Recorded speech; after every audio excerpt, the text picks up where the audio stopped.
तुम सबने न्यूज़ में देख लिया होगा, ऑपरेशन सिंदूर, है ना। अभी मैं देख रही थी, सब अपनी अपनी कार्यवाही कर रहे हैं।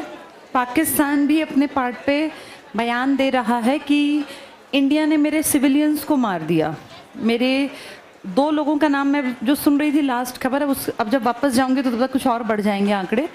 उनका कहना है कि हम भी बदला लेंगे, इन्होंने हमारी धार्मिक स्थलों पे हमले किए हैं और हमारे कुछ, वो तो कह रहे हैं एक लड़की मर गई है हमारी 16 साल की, अपनी 16 साल की बच्ची दिख गई। जो न्यूली मैरिड हमारे यहाँ विधवा हो गई लड़कियाँ, वो उनको दिखी ही नहीं। अब जैसे कुछ ना कुछ तो होना था। आज मॉक ड्रिल है, कल सबका ध्यान मॉक ड्रिल पर था कि आज मॉक ड्रिल है, अचानक से ये घटना घटी। और अब जो हालात हैं, जो बयानबाजी पाकिस्तान की तरफ से हो रही है, वो मैं करंट में देख रही थी लाइव में, वो ये कह रहा है कि इंडिया तो हमेशा से ही टेररिस्ट को अपने यहाँ पनाह देता रहा है, उल्टा बोल रहा है हमारे बारे में, और हम तो बिल्कुल पाक साफ हैं, हम तो कभी ऐसी गलती करेंगे ही नहीं, हम टेररिज्म के सबसे सख्त विरोधी जो देश है उनमें हम सबसे आगे की पंक्ति में खड़े हैं। तो इस तरह की बातें कर रहा है कि सुन के जो है बाहर भी लोग हंसी रहे होंगे कि कैसा देश है। टेररिज्म का सबसे जीता जागता उदाहरण ये टॉप 2-3 में इसी का नाम आता है। और ओसामा बिन लादेन, जिसका अमेरिका सबसे बड़ा, जिसको शत्रु मानता था, उसने पनाह इसी देश में ले रखी थी। ओसामा बिन लादेन ने, जिसने वो अटैक नहीं कराया था मुंबई की बिल्डिंग्स पे, वो प्लेन जो था। एक ऐसा देश जिसकी इंटरनेशनल इमेज ही टेररिज्म को बढ़ाने वाली है, वो दावा कर रहा है कि मैं तो पाक साफ हूँ और ये पड़ोसी देखो हम तो सो रहे थे, इन्होंने हमला कर दिया। खैर, इंडिया ने जो भी किया, आज पाकिस्तान 1-2 दिन में जो स्टेप लेगा उससे ये डिसीजन लिया जाएगा कि हमारा अगला स्टेप क्या होगा। लेकिन एक बात तो साफ है कि ज़रूरत पड़ने पर इस दौर में भी लड़ाइयाँ हो सकती हैं। अभी पीछे हम क्या कहते थे कि वैसे खुल के कोई नहीं लड़ेगा, बायो वॉर करेंगे, कि किसी देश में बीमारियां ऐसी फैला देंगे कि उसके बड़े बड़े लोग मर जाएं, ताकि उस देश का ह्यूमन पावर खत्म हो जाए। लेकिन हमारे सामने पिछले 3-4 सालों से देखो, बड़े युद्धों का अगर वर्णन करें तो एक तो यूक्रेन के ऊपर किसने अटैक किया? रशिया। जबकि रशिया कितना बड़ा ताकतवर देश, यूक्रेन उसके मुकाबले एरिया में छोटा, संसाधनों में छोटा, उसने उसके ऊपर अटैक किया और हमने बिल्कुल लाइव देखा। रोज़ टीवी अखबारों में आते थे ना, कैसे बॉम्ब्स गिराए जा रहे हैं। यूक्रेन के हेड ने अपने आप को आर्मी वाले कपड़े पहन के आगे कि भाई मैं हूँ पहले देश, अगर मैं मरना होगा तो मैं मरूंगा, अपनी सेना का एक मनोबल बढ़ाने के लिए। ये अभी की घटना है जो हमने लाइव देखी। इसका मतलब युद्ध अभी भी चलते हैं। ये हम पुरानी बात सोच रहे थे कि फ़र्क नहीं पड़ता, अभी भी लोग लड़ते हैं। अब जैसे अगर हम अपना ही उदाहरण देखें, भारत पिछले कितने लंबे समय से किसी से नहीं लड़ा है। और वैसे भी हम अगर ध्यान से देखें अपनी हिस्ट्री में, हम कभी ऐतिहासिक काल में अगर देखें तो इंडिया के कितने शासक थे जो विदेशों में गए? कोई भी नहीं। हम तो बहुत लिमिटेड अपने एरिया में सुख और शांति से रहने वाली कम्युनिटी के लोग थे। हमने इतना पैदा किया इस इंडिया में, इतना पैदा किया कि हम भूखे मरे ही नहीं। जब हम भूखे नहीं मरे तो हमें क्या ज़रूरत अपना देश छोड़ के जाने की? जो भूखमरे या इस तरह की प्रजाति के लोग थे वो भागे भागे यहाँ आते थे कि हमें भी कुछ यहाँ से मिल जाए। हमारे ऊपर विदेशी आक्रमणकारी कितनी बार आए, कभी कहीं से, कभी कहीं से, कभी तुर्की, कभी अरबी, कभी मध्यकाल में, जिस काल में उठा के पढ़ लो। तुमने कब पढ़ा किसी देश की हिस्ट्री में कि इंडियंस वहाँ जाके उनके हिस्सों से कुछ उठा के ले आए? हम बेटा एक अमीर देश के लोग थे, समृद्धशाली थे, इतना पैदा करते थे इस मिट्टी से कि हमारा पेट पूरे साल भरा रहता था। इतनी बढ़िया नदियाँ, इतने मिनरल्स, सब कुछ तो है यहाँ। इसलिए हमने कभी वो हिंसात्मक प्रवृत्ति की दूसरे को एक्सप्लॉइट करना है, इसका सारा चीज़ें रिसोर्सेज खानी है, हमारे मन में ना, हमारे नेचर में था। और इसीलिए हम हिंसात्मक नहीं बने। इंडिया को ध्यान से देखो ना, जैसे विदेशी जब हमारे ऊपर आक्रमण करने आए तो पुराने टाइम में, चाहे वो ईरान से आने वाला नादिर शाह रहा हो या कोई भी, किसी का भी नाम उठा के पढ़ो, वो 2 चीज़ें सोच के आते थे, या तो लूट के ले आएंगे और नहीं तो मर जाएंगे। यानी या भाई इतना भूख से मरने से बढ़िया लड़के छीन लाएं, क्या पता हमें कुछ बचत होके वहाँ से आ जाए। हम कभी बाहर गए नहीं क्योंकि हमारा सदा पेट भरा रहा। हमारे देश में हमने कभी नहीं सुना सोने को देखो तो भरा पड़ा था, गेहूं की बात करो, चावल की, धान की, किसी चीज़ की, हम हमेशा से रिच थे बेटा। इसीलिए हम बाहर नहीं निकले और हमने किसी देश पे ना आतंक फैलाया ना कलह कलेश किया। पाकिस्तान को जब से इसका जन्म हुआ 14 अगस्त 47 की रात में, उस दिन से इसको लगता है कि मेरे पास हिस्सा कम है, मुझे कम मिला, मुझे कम मिला। उस वेरी फर्स्ट डे से आज तक इसको लगता है कि इंडिया ने मेरे साथ चीटिंग की। कितने साल बीते, कितना कुछ हुआ, इतने सालों में अपनी प्रोग्रेस करके भी तो देश आगे बढ़ सकता था ना। वो पुरानी चीज़ें रोते रहना कि कश्मीर हमारा था, ये हमारा था।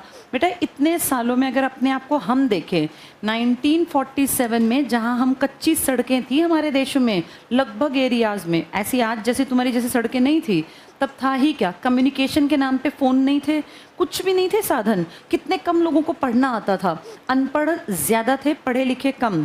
अच्छी सड़कें नहीं, बिजली के खंभे नहीं थे, सब अंधेरे में, पुराने वाला स्टाइल।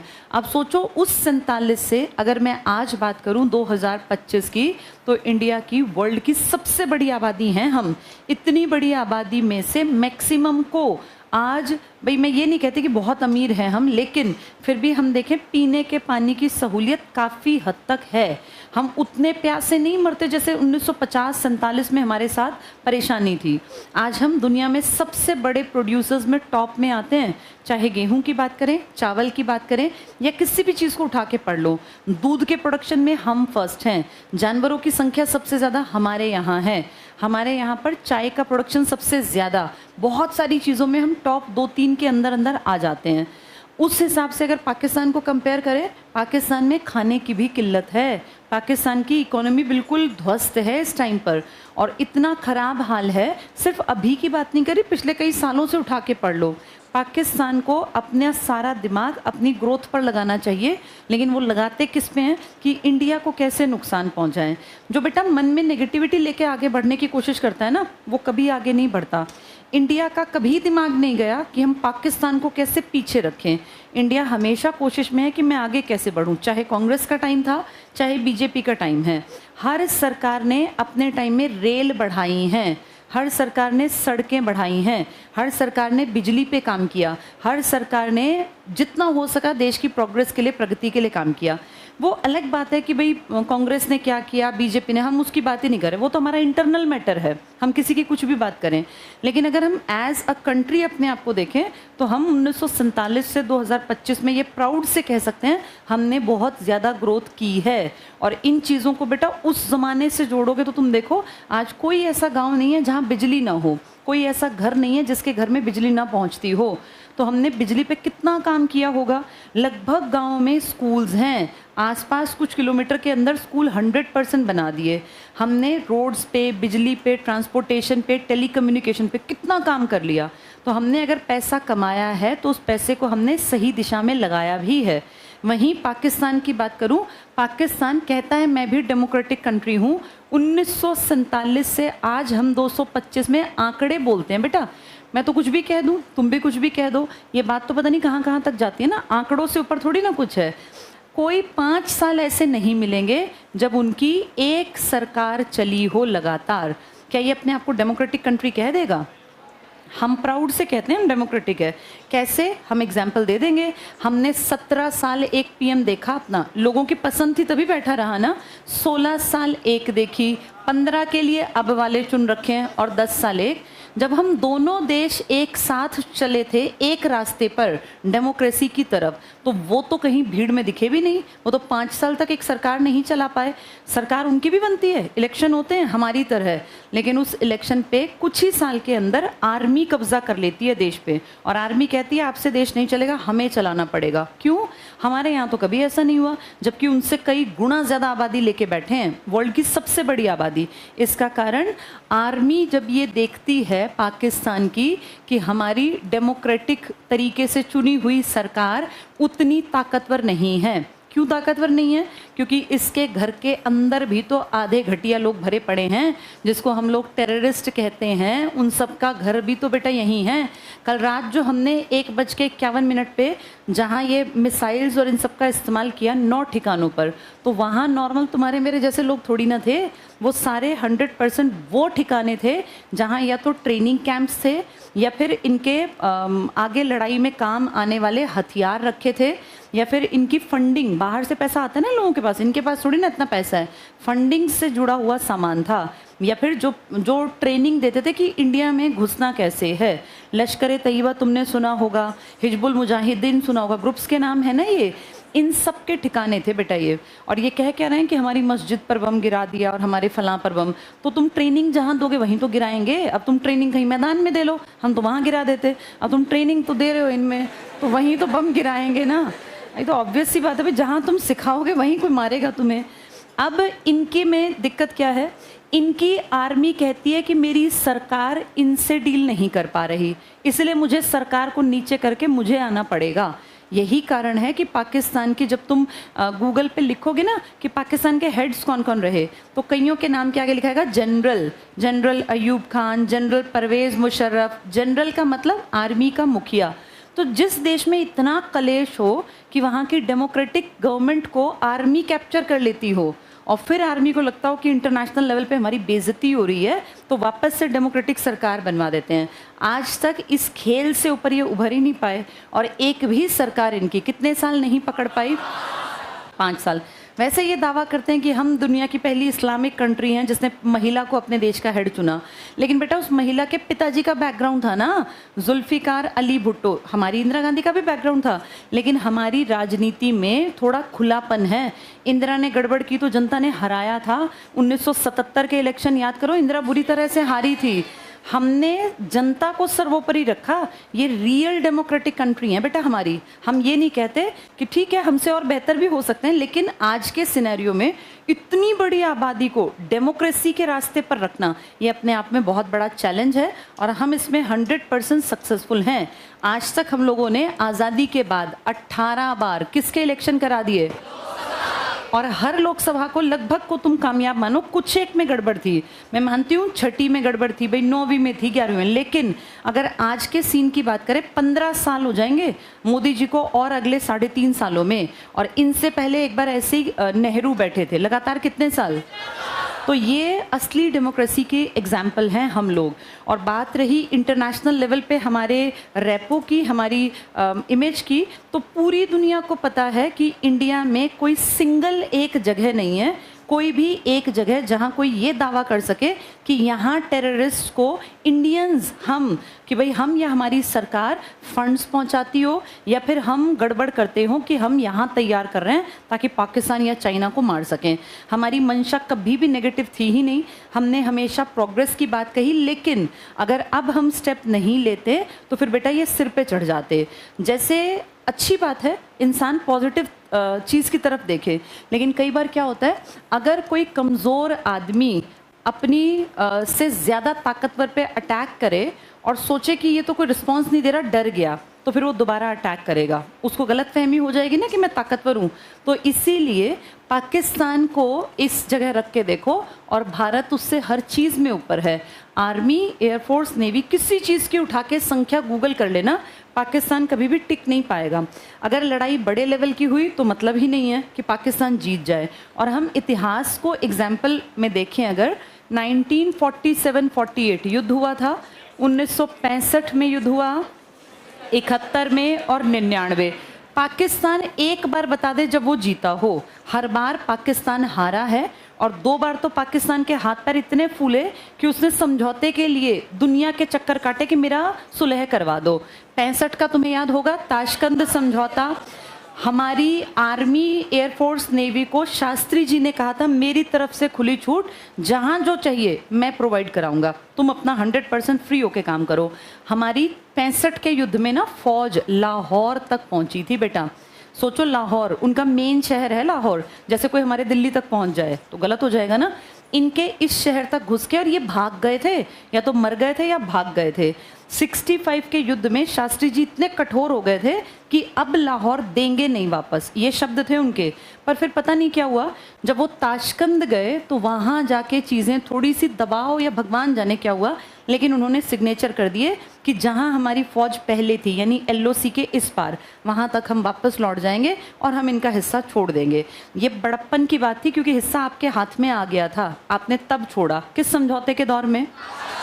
अच्छा, कितने बेशर्म, फिर भी नहीं भूले, 4-5 साल बाद दोबारा से आ गए और क्या बोले कि इंडिया हमें दुखी कर रहा है। अभी भी कहेंगे, देखना, बलूचिस्तान का नाम तुमने सुना है? पाकिस्तान की टेरिटरी का, अब मान लो ये पाकिस्तान है, इसकी टेरिटरी का एक हिस्सा है जिसका नाम है बलूचिस्तान। बलूचिस्तान ऐसा है जैसा हमारा झारखंड, उड़ीसा, बिहार की बेल्ट, जिसमें बहुत ज़्यादा मिनरल्स हैं, लोहा, तांबा, ये सब मिलते हैं ना। किसी भी देश की प्रोग्रेस में ये बड़े काम की चीज़ है बेटा।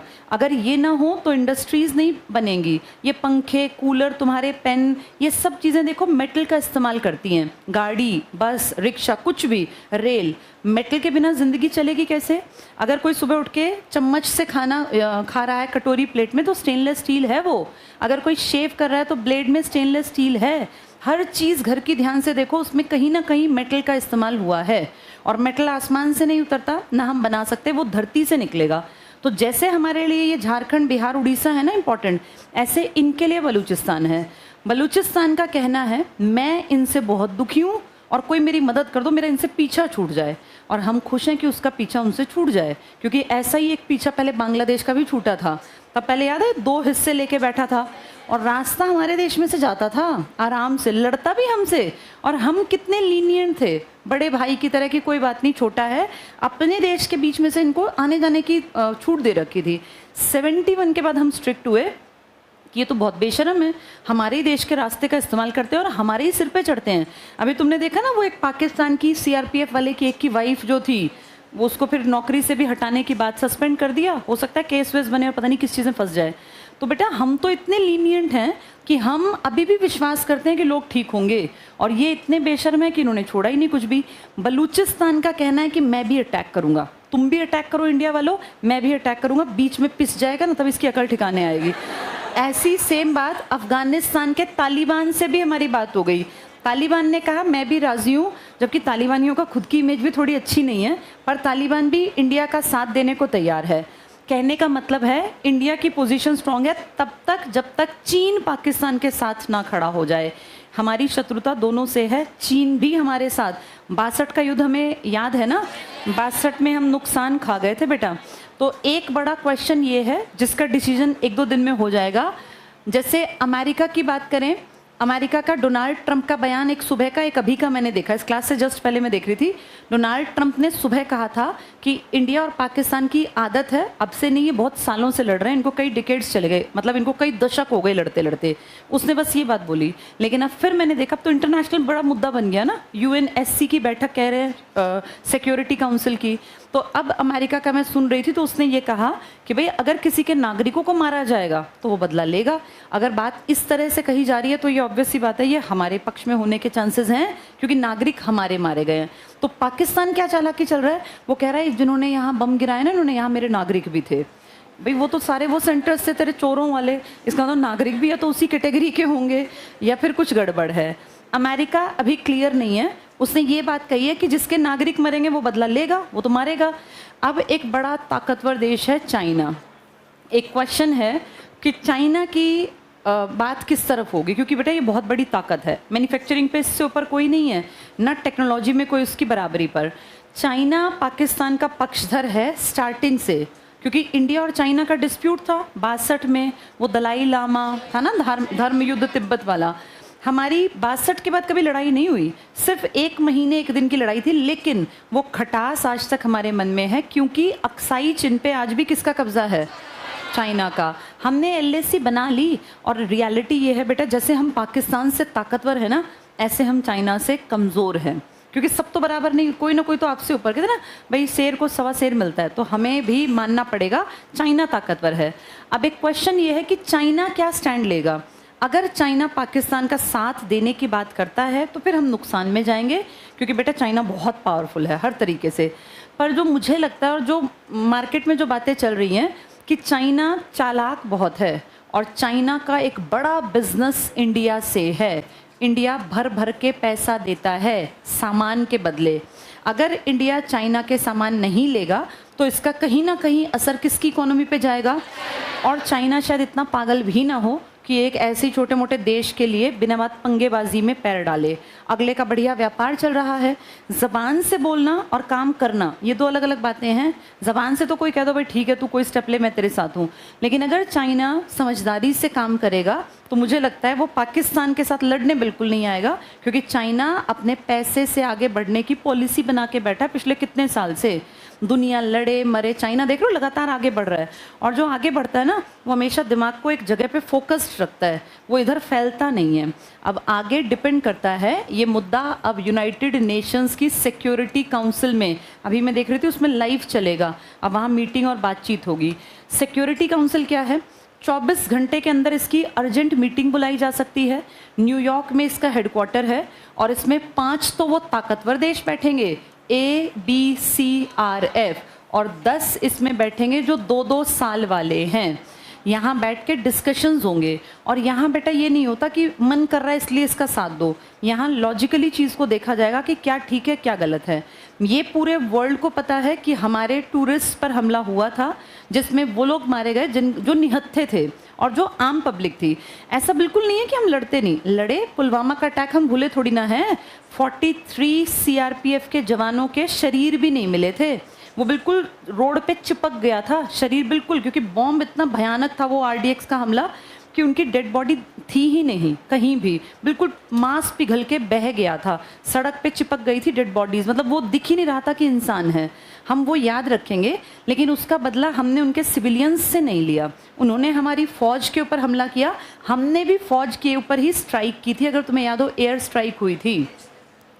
ये पता है क्या बहुत बड़ी बात है, उन्होंने खुलेआम हमें चेतावनी दी कि हमारी फ़ौज के ऊपर हमला नहीं किया। अगर फ़ौज पे हमला होता है ना तो फ़ौज आपस में निपट लेती है। ये तो खुला हमला था कि 26-27, और देखो क्या सिर्फ आदमी मारे, इसके पीछे भी लॉजिक था कि लोगों की सिंपैथी ज़्यादा गेन हो कि बेचारी इसका आदमी मार दिया, बेचारा ये बच्चा इसका बाप मार दिया। जैसे एक मन में होता है ना कि बेचारे वाले फीलिंग, अगर वो अंधाधुंध फायरिंग करते तो मानते कि मार मुर के चले गए, लेकिन उन्होंने तो सिलेक्टिव लोगों को ना कि भाई ये आदमी है, ये आदमी है, हिंदू है, इस चीज़ से और ज़्यादा नफरत हुई। और इसीलिए ये सोच समझ के हमारा प्लान था, और कितना अच्छा प्लान था कि हमारी मीडिया को भनक भी नहीं थी, किसी को अंदाज़ा नहीं था। देखा मंत्रिमंडल की इस, बेटा फ़ोन मत यूज़ करो, मंत्रिमंडल की कितनी गुप्त बैठक होगी, इमेजिन करो अब, कि किसी को बाहर खबर नहीं लगी।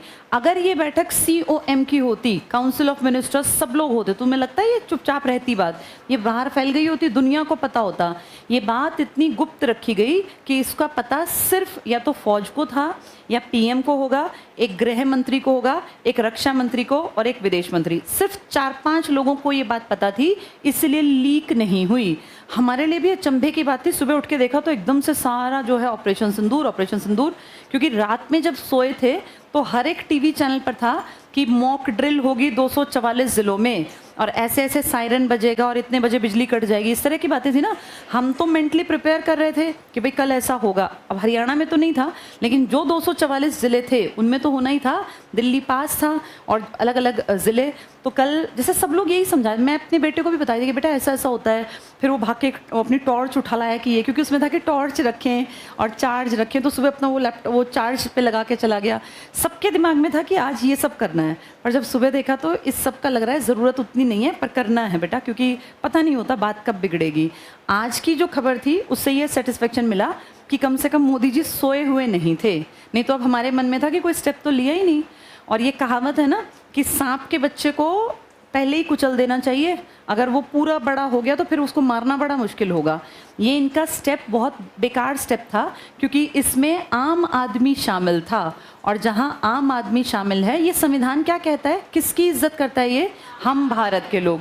ये हमारे ऊपर हमला था। अगर ये एक किसी बस आर्मी के ऊपर करते ना तो इसको देश इस तरह से नहीं लेता। पुलवामा को हमने बहुत दुख के साथ लिया, लेकिन उसका बदला हमने अलग लेवल पे लिया। अब ये अटैक था आम आदमी के ऊपर, इसका मतलब डायरेक्ट अटैक था ये इंडिया के ऊपर। तो इसमें बड़ा स्टेप लेना बहुत ज़रूरी था, ताकि अगले 20-25 साल तक ये ऐसी हिमाकत दोबारा ना करें। और अगर ध्यान से देखें, इनको टाइम टू टाइम ना बेटा थोड़ी खुराक सी चाहिए होती है, ये सच बात है। 99 के बाद, 26 जुलाई के बाद, अब हम तो शांति से बैठे थे, इन्होंने फिर गड़बड़ की। मतलब हम नहीं चाहते कि हम लड़े, क्यों लड़े, हम अपने सारे पैसे को डिफेंस पे क्यों खर्च करें।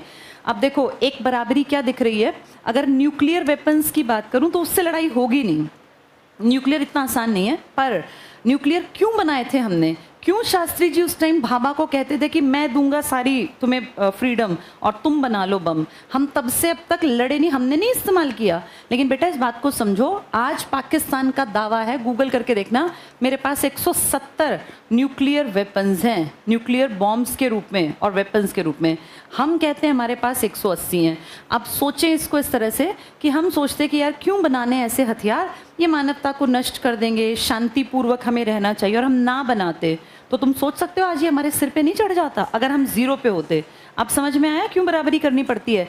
डिफेंस पे पैसा तब खर्च करना पड़ता है जब पड़ोसी चोर हो, गद्दार हो, निकम्मा हो, बेरोजगार हो, निठल्ला हो, जितने ऐसे शब्द हो वो सब हो, तो फिर हमें फिर ये सोचना पड़ता है कि इसका क्या भरोसा, क्योंकि इसके बस की कोई काम तो है नहीं, ये कुछ ना कुछ गड़बड़ करेगा। हाँ बेटा, क्या बेटा?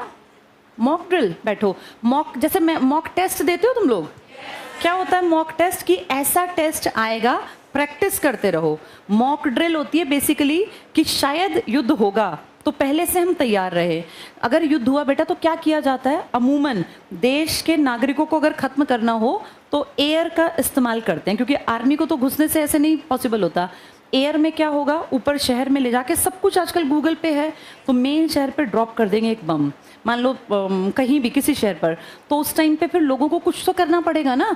तो मॉक ड्रिल में ये सिखाया जाएगा कि जैसे ही ऐसा सायरन बजेगा, पता सबको चलता है, अब सब लोग एक्टिव हो जाएंगे, तो जैसे ऐसा सायरन बजे तो आपको क्या करना है कि अगर आप बहुत बड़ी ऊंची इमारतों में रहते हैं तो तुरंत इमारतों को खाली कर दें, क्योंकि बेटा बम गिरेगा तो एकदम से बड़ी बिल्डिंग नष्ट हो जाएगी ना, कहीं खुले स्थान पर भाग जाएं। और अगर आपके घर में बेसमेंट है तो वो सेफ माना जाता है, और जब अगर ऐसी दिक्कत आती है तो सोचो बिजली बंद हो जाएगी एकदम से, और आपका कम्युनिकेशन बिजली के ऊपर डिपेंड है, क्योंकि फ़ोन आपके पास बिजली से ही चलेगा। तो इसलिए इसमें क्या कहा कि पहले अपने फ़ोन चार्ज रखना, अपने घर में बैटरी ज़रूर रखना, क्योंकि बिजली भागेगी, बैटरी आपके पास हो, कुछ खाने का सामान, क्या पता कितने दिन लग जाए बेटा ऐसी चीज़ों में, क्या पता कहाँ सरकार को, ऐसा होगा बिल्कुल नहीं, लेकिन एक प्रैक्टिस रखनी चाहिए कि कभी ऐसा हो तो हम क्या करेंगे। वैसा ऐसे होने के चांसेस 0% हैं। क्यों? क्योंकि एक बहुत बड़ी संस्था बैठी है जिसका नाम है UNO, यूनाइटेड नेशंस ऑर्गेनाइजेशन। तो UNO ऐसा होने देगी नहीं, और ये बात हम तो बहुत अच्छी तरह जानते हैं कि हमें नहीं लड़ना, अगर लड़ना होता तो हम फिर पुलवामा और इस सब के बाद तुरंत कुछ ना कुछ एक्शन लेते।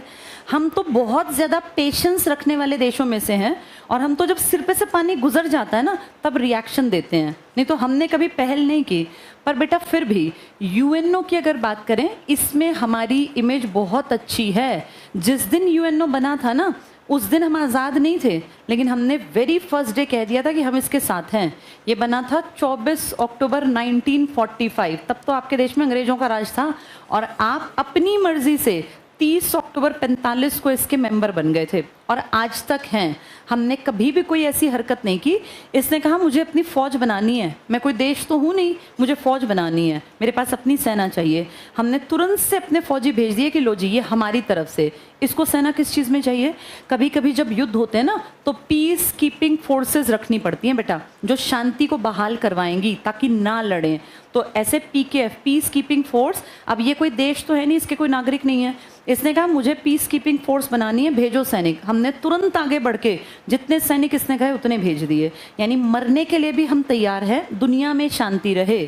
फिर हमें कोई कैसे एक्सपेक्ट करेगा कि हम पहल करेंगे? हमने आज तक किसी लड़ाई में पहल नहीं की।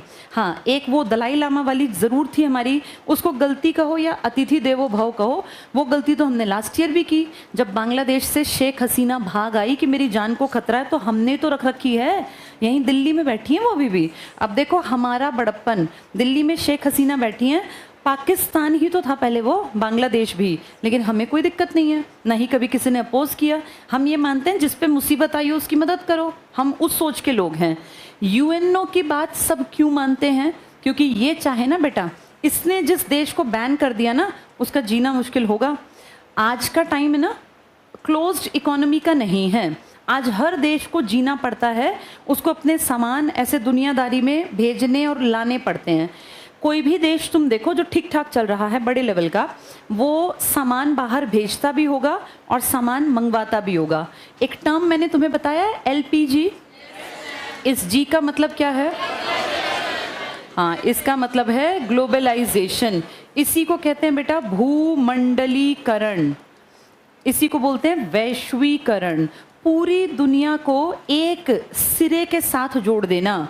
आज कोई देश ऐसा नहीं है जो आगे बढ़ रहा है वो कहे कि भाई मैं तो 100% इंडिपेंडेंट हूँ।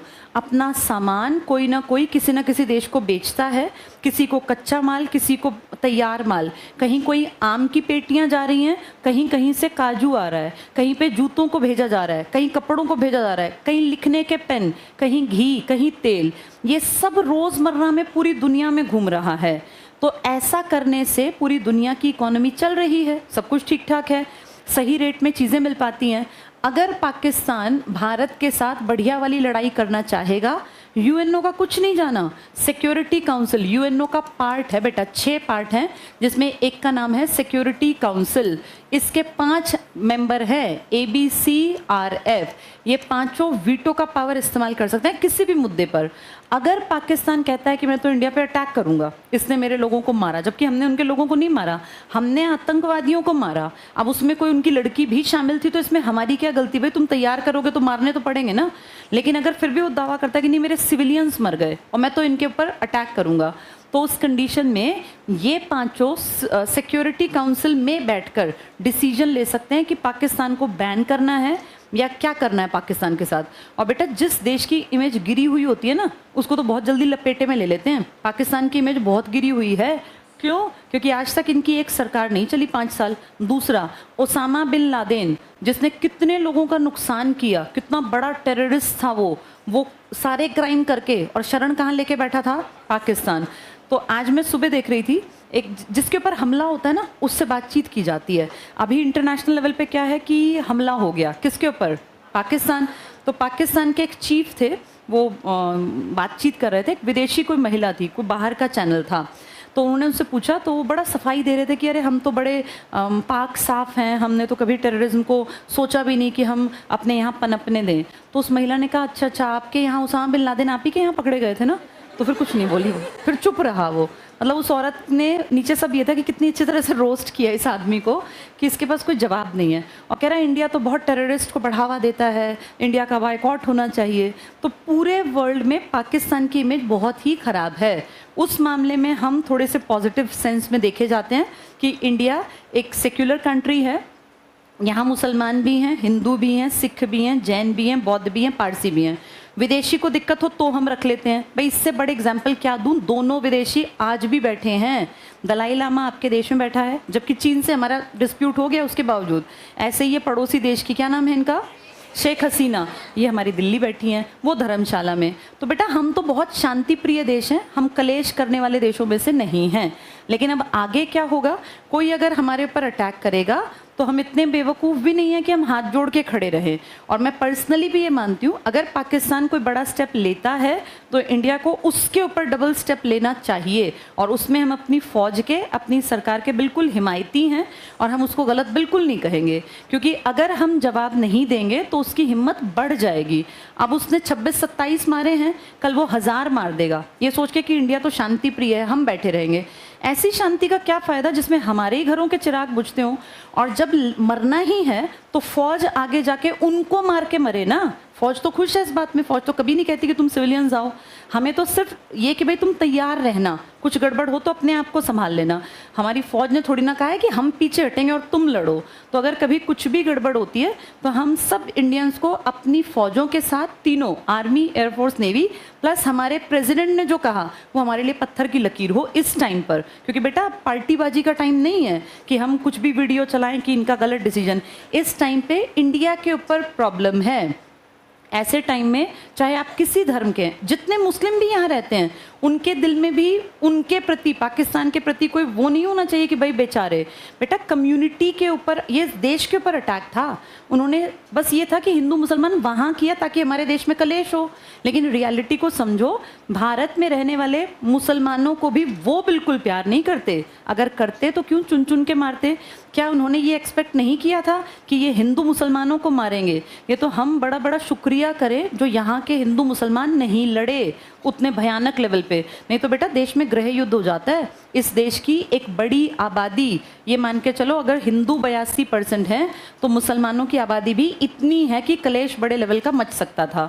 तो ये तो हमारे जो मुसलमान यहाँ बंधु रहते हैं वो अपनी जगह ठीक रहे और हिंदू अपनी जगह ठीक रहे, तभी उस कलेश से हम बच गए। तो इतना बस ध्यान रखना, जो सर्कुलेशन में आएंगी ना वीडियोस, हर एक पे फेथ मत करना। पाकिस्तान के सारे चैनल्स हमने बैन कर दिए हैं और उनके सबसे बड़े व्यूवर्स हम थे। उनके 2 टीवी बहुत पैसा कमाते थे, एक हम टीवी और एक ARY डिजिटल, और उसके सबसे बड़े ग्राहक हम थे इंडियंस। उनके नाटकों को हम देखते थे, उनकी तो कुल आबादी भी नहीं है जितने देखे जाते थे। वो कई दिन से बैन कर रखे हैं, और क्या, वो मिलियंस में हम ही लोग तो थे। नाटक अच्छे बनाते थे, नो डाउट, नाटक उनके अच्छे हैं, उसकी प्लॉट भी बढ़िया है, पर बेटा वो नाटकों में ही अच्छे हैं, बस रियलिटी में अच्छे नहीं हैं। हमने वो बैन कर दिए। कल मैंने खोल के देखा तो सच में बैन है, उसमें लिखा आ रहा है एरर कि प्ले नहीं होगा। अगर फिर भी कोई ऐसी वीडियो तुम तक पहुंचती है जिसमें वो झूठ दिखाते हैं, पता है क्या कर रहे हैं, पुरानी कुछ वीडियोस को ना एडिट करके ऐसे दिखा रहे हैं कि हाय हमारे देश में हाहाकार मच गया, औरतें रो रही हैं, बच्चे रो रहे हैं, जबकि ऐसा कुछ नहीं है बेटा। 9 जगह हमले हुए हैं, 9 के 9 वो स्थल हैं जहां हिजबुल मुजाहिदीन, जो इनके ग्रुप है, एक क्या नाम है उसका, लश्कर तैयबा, इनके इन ग्रुप्स के ठिकानों पे हमले हुए हैं जहां वो वैसे भी गलत ट्रेनिंग थी। हम बिल्कुल फ्री रहे, और कोई भी ऐसी वीडियो आगे मत सेंड करना बेटा, क्योंकि पता है क्या है, हमारा देश बड़ा है, यहाँ चीज़ें जल्दी वायरल होती है, ये हमारी रिस्पॉन्सिबिलिटी है। और किसी भी कंडीशन में हम अपने देश के साथ हैं, अपनी फौज के साथ हैं, अपने PM के साथ हैं। कोई कुछ भी बोलता रहे, कहता रहे, हमें उससे फ़र्क नहीं पड़ता। तो आज हमने पढ़ाई ऐसा सच नहीं की, लेकिन आज हमने देश के बारे में बातचीत की जो ज़रूरी है। कल पढ़ेंगे अपने टॉपिक को, कल देखते हैं सरकार क्या करती है।